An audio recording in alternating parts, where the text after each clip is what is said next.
Welcome back. It's day two of Prime Minister Modi's visit to Poland. These are live shots coming on your screen of the Prime Minister there, meeting with the Prime Minister there, Donald Tusk. And this is the first meeting as far as the Prime Minister is concerned. This is a visit to Poland after 45 years of an Indian Prime Minister. There, the Prime Minister has also spoken about how India and Poland are more than 6,000 kilometers apart from each other, separated by continents, seas and oceans. But they have a single thread which is in common, and that is the sport of kabaddi. The game that originated in the country is now an upcoming sport and has caught the imagination of Polish youngsters as well. So there you can see visuals on your screen of live visuals coming from Poland of the Prime Minister. Do remember that he is going to be taking on that journey to Ukraine, and that's going to happen later tonight. Before that, let's just go across to my colleague Vishnu, who's joining us from Poland. Vishnu, take us through the agenda of the day before the Prime Minister leaves for Kiev.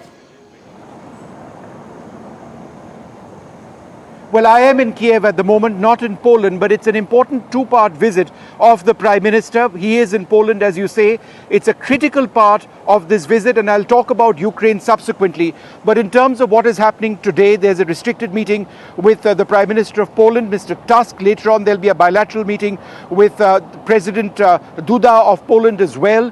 There'll be a wreath laying at a tomb of the unknown soldier. Remember, Indian and Polish soldiers that fought together in the Second World War. There'll be press statements and interaction with business leaders. So a lot which will actually be done over the next several hours. But the second part of his visit will be later on this evening, when he starts what's going to be a long journey to Kiev, where I'm reporting from at the moment.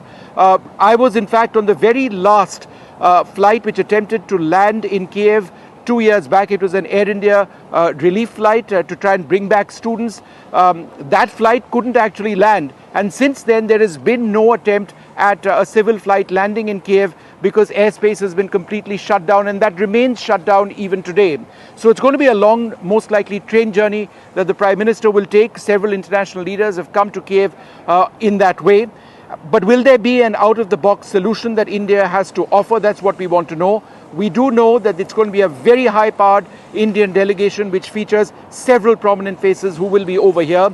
Given the impetus being given to this visit, the fact that India has responded to that invitation of President Zelensky, there is a real hope that India might have some suggestions on how the war between Russia and Ukraine can actually end. It is also an example of India's foreign policy, that you've got a government, a Prime Minister who was in Moscow a few weeks back, where he had a very clear message for President Putin that, look, respect the territorial sanctity of states, understand what the UN Charter has to say, respect that, and at the same time coming over here and saying that it is important to get on the table and start talking.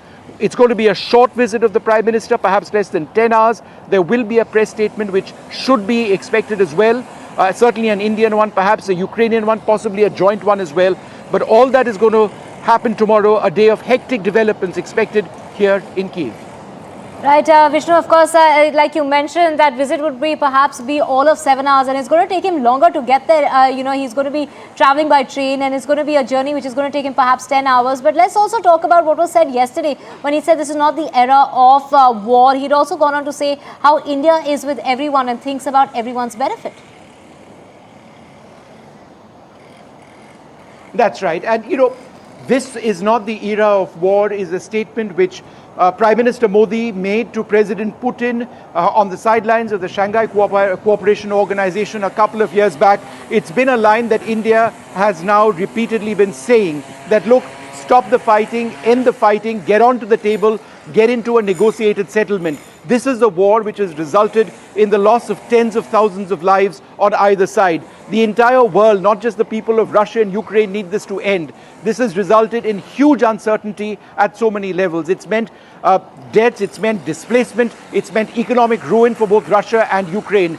This has to come to an end, which is why India, the voice of the global south, a leader among the G20 nations, and certainly a country in our own independent right as a very large economy and democracy, trying to stress both to Russia and to Ukraine that please do end all of this and let's think about a way to start. But will there be an out-of-the-box solution which is suggested? I suppose we'll have to wait and see.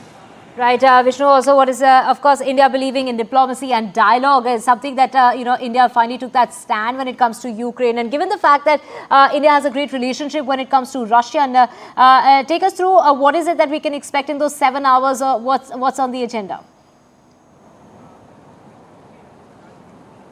Well, there's going to be a one-on-one meeting between President Zelensky and Prime Minister Modi. There'll be delegation-level talks as well.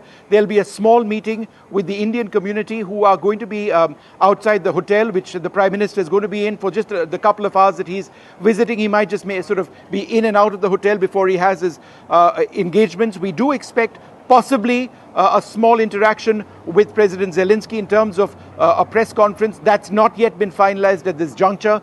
And by the end of the day, we should get a pretty clear idea of what this visit is all about and how Ukraine sees this relationship.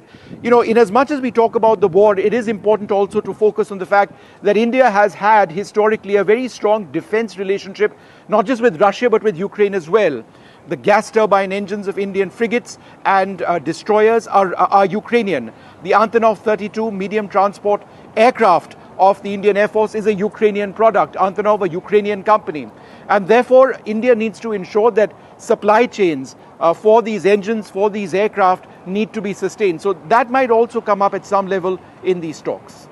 Right, of course, Vishnu, thank you so much for getting us all those details. And of course, the Prime Minister is in Poland. He will be in Kiev, like Vishnu was mentioning. And just before leaving for Kiev, of course, the Prime Minister has gone on to say that as a friend and a partner, we hope for an early return of peace and stability in the region. So, Vishnu, we will keep coming back to you for more on that. For now, live visuals on your screen of the Prime Minister in Poland meeting with the Prime Minister there, Mr. Tusk. And of course, also, the two leaders are expected to address the media, and that's expected later today. So